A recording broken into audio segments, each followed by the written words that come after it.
In tonight's headlines, Chief Executive John Lee will begin district consultation meetings tomorrow for his policy address, focusing on growing the economy and improving livelihoods. The head of the Hong Kong Sports Institute wants more subsidies for athletes to nurture and develop sporting talents in the city. And the Ukrainian Army targets vital infrastructure as it makes further advances into Russian territory.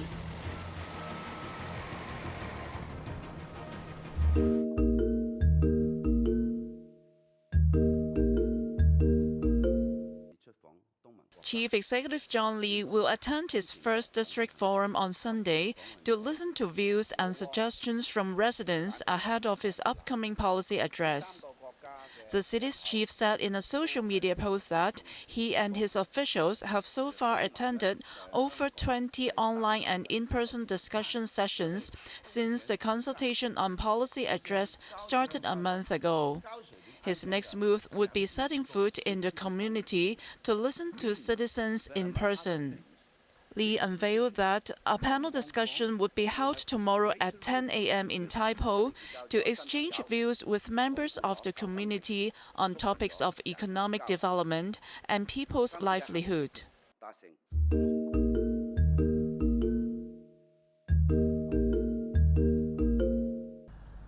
Hong Kong Sports Institute, which manages public funding to the city's athletes, said they provide local athletes with comprehensive support that includes some financial sponsorship. But this sponsorship should not be seen as a salary because the institute and the athletes are not in employment relationships. 我哋都會擔心真係喂7000零8000蚊真係如果即係一般嚟講生活係即係比較係即係都唔係。Taking to the airwaves, Director of the Sports Institute Tony Choi said he acknowledged the financial challenges faced by athletes, stating that the institute invests $900 million to $1 billion every year to provide overall support beyond financial assistance, including food, accommodation, and access to coaches and medical care, so athletes could focus on training. He added that the public should see this in a more comprehensive way, instead of seeing it as a salary. His remarks came amid public concerns about the adequacy of financial support for the city's athletes, with some athletes expressed that they had to take part-time jobs to support themselves. Choi also dismissed the comments that some potential athletes drop out because of inadequate subsidy. At the end of the day, there is only one gold medal. If one fails to win after years, he or she might think about doing something else, Choi said. He argued that the Sports Institute's elite program was designed to be competitive, with the only best athletes ultimately succeeding. He likened the program to a pyramid structure, where athletes need to work their way up to achieve success. The director noted that since the fundings came from the public, it was inevitable that the resources allocated would link to one's achievements. The institute would also review its funding mechanism, with the process set to begin in September and conclude by next year, he added. Jeremy Zhu, Cable News.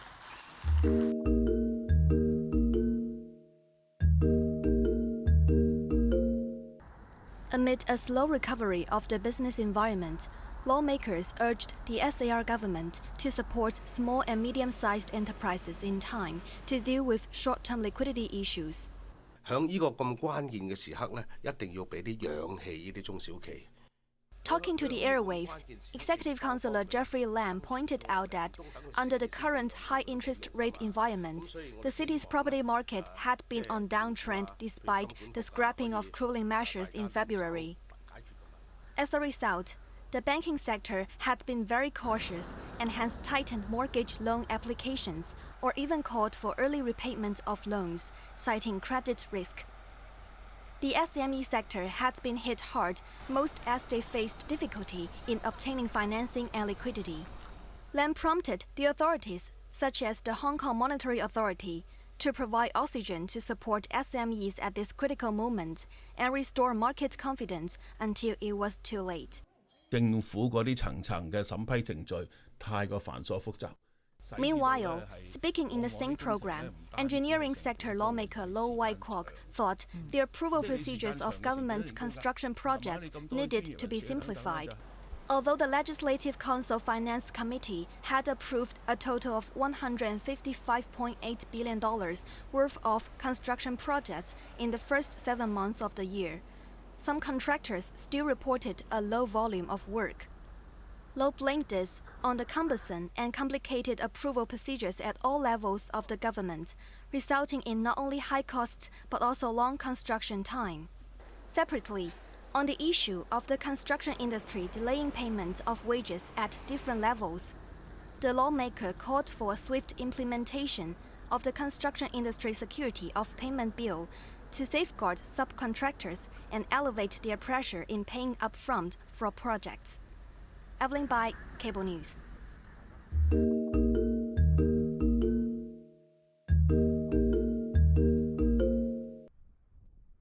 As a new round of talks to negotiate a ceasefire in the ongoing war between Hamas and Israel continue in Doha, officials from the US, Egypt, Qatar and Israel seem to be closing in on a deal which could see a pause in hostilities in the Gaza Strip.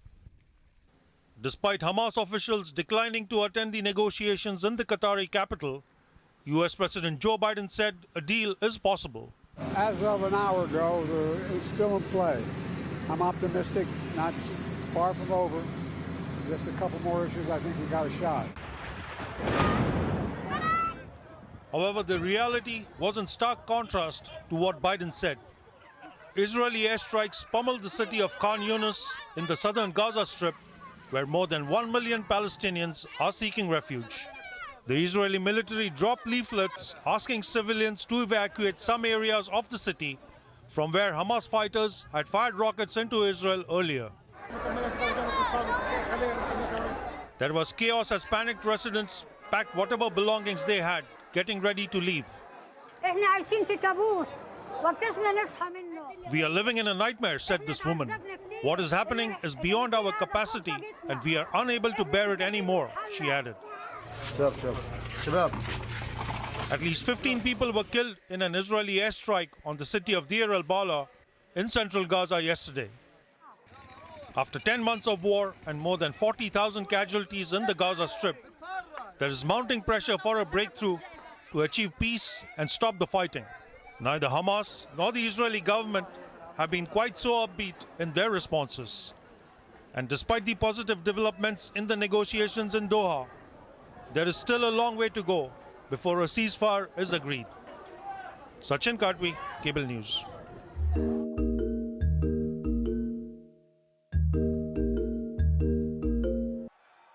Former Thai Prime Minister Thaksin Shinawatra was among the 50,000 well-behaved prisoners to receive royal amnesty to celebrate King Maha Vajiralongkorn's 72nd birthday last month and will be released from his parole tomorrow. Thaksin, after years of exile, returned to Thailand in August last year.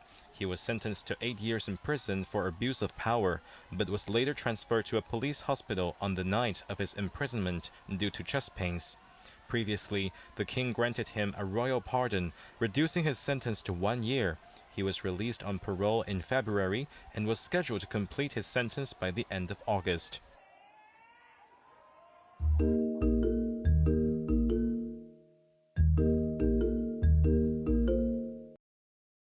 In a big blow to the Russian defense, Ukrainian forces claim to have destroyed a strategically important bridge on the Sem River as they continue their incursion into Russia's Kursk region.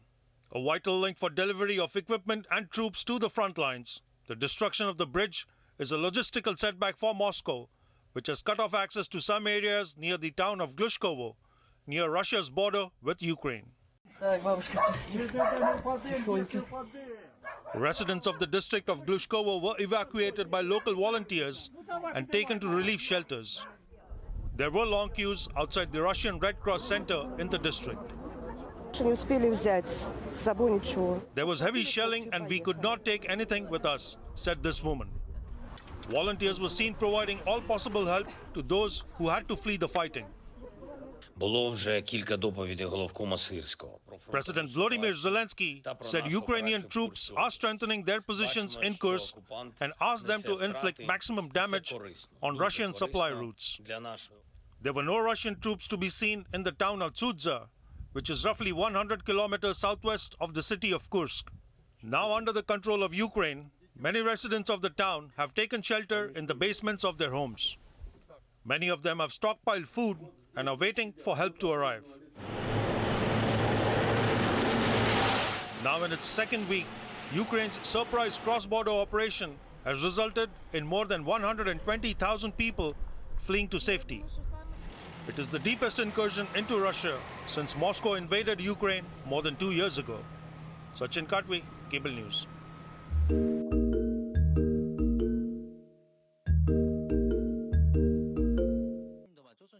As Typhoon Empo keeps moving away from Japan, land and air transportation in Tokyo and nearby areas gradually returned to normal. Empo was at its closest to Japan after midnight, before heading eastward out. No major damage was reported, and some areas lifted their evacuation orders. The bullet train line between Tokyo and Nagoya resumed operations with the first morning train, while some local train services in Chiba Prefecture were still delayed until completion of safety checks. On the air traffic front, at least 70 flights were cancelled by All Nippon Airways and Japan Airlines today, less than yesterday's 600 plus. While transportation was getting normal, the impact of the typhoon was still being felt in some areas. Huge waves continue to crash against the shore in Ibaraki Prefecture in eastern Honshu. Heavy rain has been reported in parts of Fukushima Prefecture. The country's meteorological agency advised residents to remain vigilant for potential flooding and landslides.